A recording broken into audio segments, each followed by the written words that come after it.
नमस्कार। अभी आप सोच रहे होंगे कि मैं अभी कहाँ पर बैठकर ये वीडियो बना रहा हूँ। तो मैं इससे पहले आपको बताना चाहूँगा कि फ़िलहाल तो शादी का सीज़न चल रहा है, तो मैं छुट्टियों पर 2-3 दिन के लिए अपने नानी घर आया हूँ।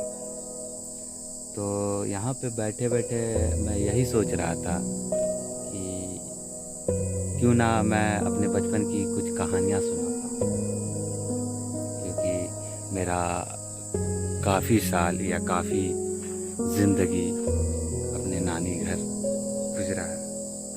तो मैं फ़िलहाल आप लोगों को स्वागत करता हूँ और जिस जगह पे खड़ा हूँ या बैठा हुआ हूँ उस जगह पे मेरी काफ़ी उम्र गुजरी है।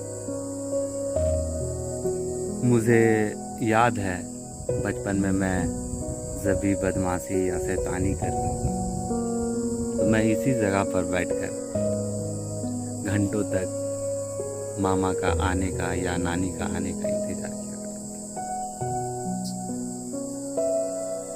था। मुझे याद है जब मैं बदमाशी कर घर से भागता था तो मेरे पीछे मेरी नानी डंडा लेकर कूदती थी बदमाशी पर वहीं मेरे मामा कि छोड़ दीजिए, बच्चा है, बदमाशी कर रहा है तो क्या हुआ, बड़ा हो जाएगा तो सुधर जाएगा, ये समझ जाएगा।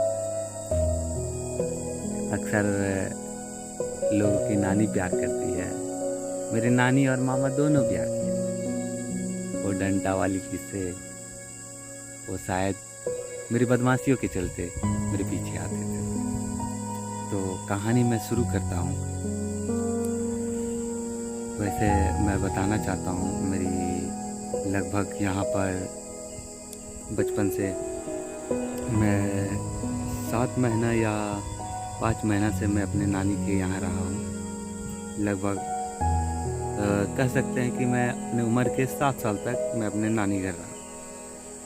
आप सोच रहे होंगे कि कोई बच्चा के 7 साल तक 3 महीना के बाद कैसे रह सकता है, तो शायद मेरी घर की मजबूरियाँ रही होगी या मजबूरियाँ थी जो मैं शायद बयां नहीं करना चाहता हूँ। तो उन सब बातों को हटाकर कुछ और कहानी बताऊँ।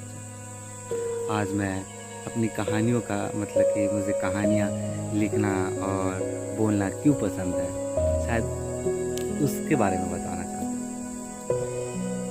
मुझे याद है बचपन में जब मैं शैतानियाँ करता था या बदमाशियाँ करता था या कह सकते हैं कुछ अच्छा काम करता था, तो अक्सर मुझे मामा और मेरी नानी कहानियाँ सुनाया करती। कभी भूत का तो कभी राजा का, कभी वो 1 पैसा वाली चिड़िया की, उसे पूछी चिड़िया। बचपन में मुझे पता है निकनेम क्या दिया गया था, पोल्ट्री फार्म, पुच्चू लाल, ना जाने क्या क्या नाम और भी है। शायद अब तो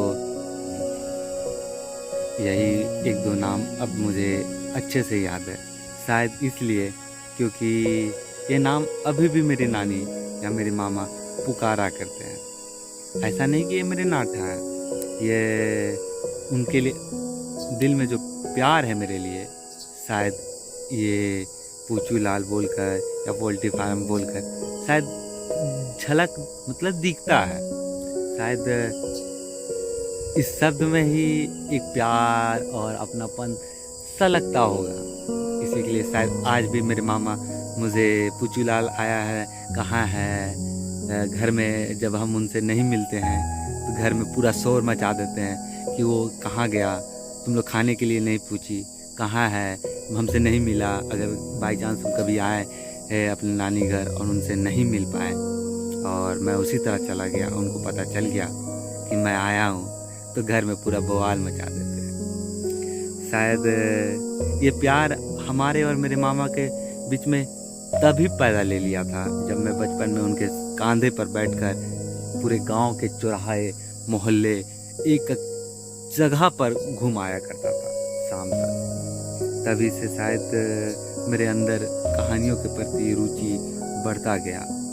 मेरी नानी अक्सर 2-3 कहानियाँ हमेशा सुनाया करते थे। एक जितना मितना शेर वाला, पूछू लाल चिड़ैया वाला, पता नहीं एक पैसा वाला।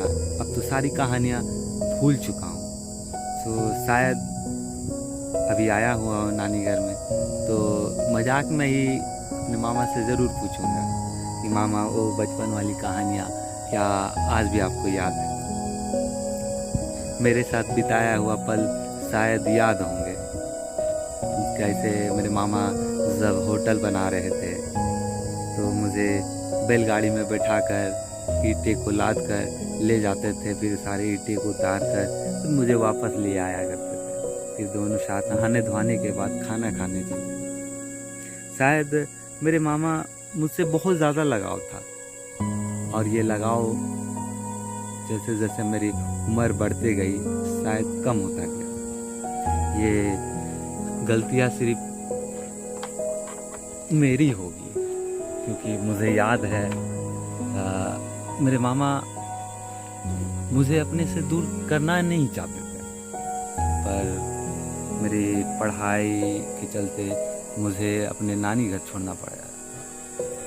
शायद आज उन सब कहानियों को लिखने का वक्त तो नहीं है मेरे पास, या मैं लिखना नहीं चाहता हूँ। मैं उस सब को खरीदना नहीं चाहता हूँ। आज मैं मीडिया फील्ड में लगभग 2017 में एडमिशन लिया था। मास कम्युनिकेशन करने का फ़ैसला लिया था।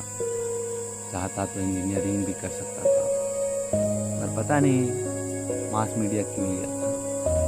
ये सवाल आज भी मुझे कोसता है, पर शायद किस्मत में जो लिखा होता है वही होता है। तो मैंने मास कॉम किया गौसनर कॉलेज से, फिर उसके बाद अभी एमए कर रहा हूँ रांची यूनिवर्सिटी से। और जब एमए में फर्स्ट ईयर में था या फर्स्ट सेमेस्टर में था, तो तब सोचता था कि शायद जॉब कैसे करूँगा, कहाँ करूँगा, कई सवाल। तो वही सवालों का जवाब ढूंढने के लिए मैंने खुद को हमेशा सोचता था कि जो काम मिल रहा है या जो भी काम सीखने को मिल रहा है वो काम सीख लो। और शायद वही उसी के चलते मैंने हर चीज़ सीखने की कोशिश की ज़िंदगी में, और अभी भी सीखने का कोशिश करता हूँ। शायद मेरी सबसे बड़ी खामियां बोल सकते हैं या खूबियां बोल सकते हैं उसे, मैं जिद्दी बहुत हूँ हर चीज़ के लिए, चाहे कुछ भी हो। मैं पाने के लिए कुछ भी कर सकता हूँ। ये पागलपन शायद मेरे अंदर बहुत भरा हुआ है बचपन से, कहानियों की तरह। जैसे मेरे मामा के आंखों में आज मेरे लिए प्यार दिखता है। शायद मैं उन लोगों के लिए बहुत कुछ करना चाहता हूँ, पर कैसे कब पता ही नहीं चलता। धीरे धीरे ये तो एक एक सीढ़ी शायद मैं कोशिश कर रहा हूँ चढ़ने की।